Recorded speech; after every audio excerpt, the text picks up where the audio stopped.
એવું તો શું સુમૂલ ડેરીના ડિરેક્ટર પદમાં છે કે બધાને લાલચ થાય. સહકારી સંસ્થામાં ક્યારેય કોઈ મેન્ડેટ હોતા નથી, કારણ કે એની ચૂંટણી પક્ષીય ધોરણે થતી નથી. પણ તેમ છતાંય ભારતીય જનતા પાર્ટી સહકારી સંસ્થાઓમાં પણ મેન્ડેટ પ્રથા શરૂ કરી છે. જે મેન્ડેટ પ્રથાનો અમે સખત વિરોધ કરીએ છીએ. ભાજપ દ્વારા તે જે ઉમેદવારો 16 ઉભા કરવામાં આવ્યા હતા એમની સામે કેટલાક ભાજપના જ બળવાખોરો ઉમેદવારોએ પોતાની ઉમેદવારી નોંધાવી છે. આ બાબતે શું કહેવું છે? જે લોકોને નોટિસ મળી છે એવા લોકોના જ નામ એ લોકોએ લિસ્ટમાં જાહેર કર્યા છે. એનો મતલબ એ સાફ છે કે એ લોકો ભ્રષ્ટાચાર રોકવા નથી માંગતા, પણ હજી વધારે ભ્રષ્ટાચાર કરી શકે એવા જ ઉમેદવારોને ડિરેક્ટર બનાવવા માંગતા હોય. એટલે ક્યાંક ને ક્યાંક દાળમાં કંઈ કાળું છે અને પશુપાલકના હિતના ભોગે આ લોકો પૈસાદાર થવા માંગે છે, મલાઈ એ લોકો ખાવા માંગે છે અને પશુપાલકને કશું આપવા માંગતા ના હોય એ પ્રકારનું આ વાતાવરણ અત્યારે ઊભું થયું છે. તુષારભાઈ, આ વખતે જે સુમૂલ ડેરીની ચૂંટણી યોજાવા જઈ રહી છે તો કોંગ્રેસ પ્રેરિત કેટલા ઉમેદવારો ઉભા રાખવામાં આવ્યા છે અને શું આ વખતે સ્ટ્રેટેજી રહેશે કોંગ્રેસ? અમે કોંગ્રેસ પ્રેરિત ઉમેદવારો નથી ઉભા રાખ્યા, પણ પશુપાલકના હિત માટે અમે પશુપાલક હિત રક્ષક સમિતિ તરીકે અમે એક પેનલ બનાવી છે. અને અમારું પેનલ બનાવવાનું મૂળ કારણ એ છે કે આ સુમૂલ ડેરી એક સહકારી સંસ્થા છે. સહકારી સંસ્થામાં ક્યારેય કોઈ મેન્ડેટ હોતા નથી, કારણ કે એની ચૂંટણી પક્ષીય ધોરણે થતી નથી. પણ તેમ છતાંય ભારતીય જનતા પાર્ટી સહકારી સંસ્થાઓમાં પણ મેન્ડેટ પ્રથા શરૂ કરી છે. જે મેન્ડેટ પ્રથાનો અમે સખત વિરોધ કરીએ છીએ, કારણ કે મેન્ડેટ પ્રથાથી ભારતીય જનતા પાર્ટીનું અધિપત્ય આ સંસ્થા પર આવી જાય તો જેનાથી જે ડિરેક્ટર જે બને છે મેન્ડેટધારી, એની વફાદારી સંસ્થા પ્રત્યે હોવી જોઈએ, એની બદલે એની વફાદારી પક્ષ પ્રત્યે વધી જાય છે. એના કારણે ભ્રષ્ટાચારને વધારે ઉત્તેજન મળે છે.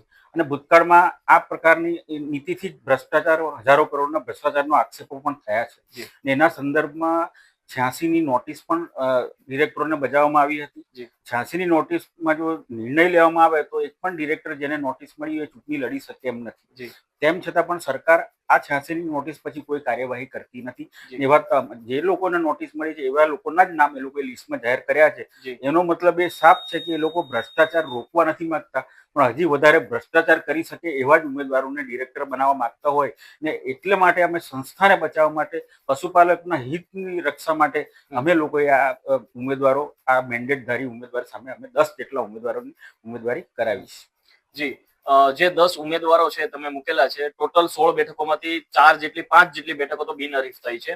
અન્ય ભાજપ દ્વારા તે જે ઉમેદવારો 16 ઉભા કરવામાં આવ્યા હતા એમની સામે કેટલાક ભાજપના જ બળવાખોરો ઉમેદવારોએ પોતાની ઉમેદવારી નોંધાવી છે. આ બાબતે શું કહેવું છે? આપ જોશો કે એવું તો શું સુમૂલ ડેરીના ડિરેક્ટર પદમાં છે કે બધાને લાલચ થાય. તમે જુઓ કે અત્યારે એક ધારાસભ્ય પોતે ચૂંટણી લડી રહ્યા છે. બીજા 3 ધારાસભ્યોએ પણ ટિકિટ માંગી હતી. બારડોલીમાં પણ ટિકિટ ધારાસભ્યએ માંગી હતી, મહુવામાં પણ માંગી હતી અને નિઝર ઉચ્છલમાં પણ માંગી હતી. તો ધારાસભ્ય પદ જ્યારે તમે ધરાવતા હો, મંત્રી પદ તમે ધરાવતા હોય, તેમ છતાં આ મોહ કેમ છૂટતો નથી? એટલે ક્યાંક ને ક્યાંક દાળમાં કંઈ કાળું છે અને પશુપાલકના હિતના ભોગે આ લોકો પૈસાદાર થવા માંગે છે, મલાઈ એ લોકો ખાવા માંગે છે અને પશુપાલકને કશું આપવા માંગતા ના હોય એ પ્રકારનું આ વાતાવરણ અત્યારે ઊભું થયું છે. બીજી એક વસ્તુ હું તમારા ધ્યાન પર લાવું કે ગઈકાલે ફોર્મ ચકાસણી હતી 27 તારીખ. હવે ફોર્મ ખેંચવાની તારીખ છે 4 તારીખ. એટલે 5 કરતા પણ વધારે દિવસ ફોર્મ ખેંચવા માટે શેના માટે આપવા પડે તમારે? વિધાનસભા હોય, લોકસભા હોય, ત્યાં 2 દિવસથી વધારે સમયગાળો નથી હોતો. તો આમાં કેમ આટલા બધા 5 કરતા વધારે દિવસ? કે 5 કરતા વધારે દિવસનો સમય મળે તો એન કેન પ્રકારે અમારા 10 ઉમેદવારોને ડરાવી ધમકાવીને કે પ્રશાસનનો ઉપયોગ કરી, પોલીસનો ઉપયોગ કરીને કઈ રીતે ફોર્મ પાછા ખેંચાવી લેવા, જે રીતે અમારા ઉમરપાડામાં જે અમારો ઉમેદવાર છે એનો દરખાસ્ત કરનાર 3 દિવસથી લાપતા છે. એનું અપહરણ થયું છે, એને બંધક બનાવ્યો છે કે એને શું કરવામાં આવ્યું છે અમને ખબર જ નથી પડતી. એટલે આવી બધી નીતિ અપનાવવા માટે જ આટલો સમયગાળો પણ એ લોકોએ આપ્યો છે કે જેથી કરીને ગેરરીતિ કરીને પણ ખોટી રીતે પણ બિનહરીફ એ લોકો કરાવી શકે. કોંગ્રેસ, આપણે જે રીતના વાત કરી કે કોંગ્રેસ પક્ષ દ્વારા જે ખેડૂત હિતલક્ષી ઉમેદવારો ઉભા રાખવામાં આવ્યા છે, તો ખરેખર જો આ ખેડૂતના હિતલક્ષી હોય તો એક ભાજપમાં જવા કે પોતાના ફોર્મ પરત શા માટે ખેંચે? એટલે ભારતીય જનતા પાર્ટીમાં પણ સહકારિતાને વરેલા અમુક માણસો હતા કે જે પક્ષીય રાજકારણથી દૂર રહીને સહકારી સંસ્થામાં સેવા જ કરવા માંગતા હતા. એવા લોકોના પણ મેન્ડેટ આપવામાં નથી આવ્યા. એટલે એ લોકોમાં પણ બળવાખોરી, 4 જગ્યાએ બળવાખોર ઉમેદવારોએ ફોર્મ ભર્યા છે. કારણ કે એ લોકો પણ પોતે પણ બોલી નથી શકતા, પણ એ લોકો પણ મેન્ડેટ પ્રથાના વિરોધી છે. એટલા માટે જ એ લોકોએ પણ ફોર્મ ભર્યા છે. એટલે હવે ભારતીય જનતા પાર્ટીનું દબાણ આવશે, કદાચ કાલે ફોર્મ ખેંચી પણ લે, પણ ફોર્મ ભરવા સુધીની તો હિંમત એ લોકોએ પણ કરી છે. માર્કેટમાં એવી પણ વાત છે કે જે ઉમેદવારો કોંગ્રેસ પક્ષ દ્વારા મૂકવામાં આવ્યા છે, ઉમેદવારોને કોઈ અગમ્ય કોઈ એક જગ્યાએ મૂકી દેવામાં આવ્યા છે કે જે લોકોએ કોંગ્રેસ ભાજપના ટચમાં ના આવી શકે કે પોતાનું ફોર્મ પરત ના ખેંચી શકે, એ બાબતે શું કહેવું છે?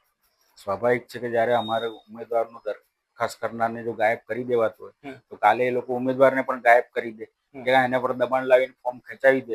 તો અમે સાવચેતીના ભાગરૂપે તમામ ઉમેદવારોને અજ્ઞાત સ્થળે અમે એટલા માટે જ ખસેડ્યા છે જેથી કરીને 4 તારીખ સુધી એ લોકો આવી કોઈ પણ ગેરરીતિ ના કરી શકે.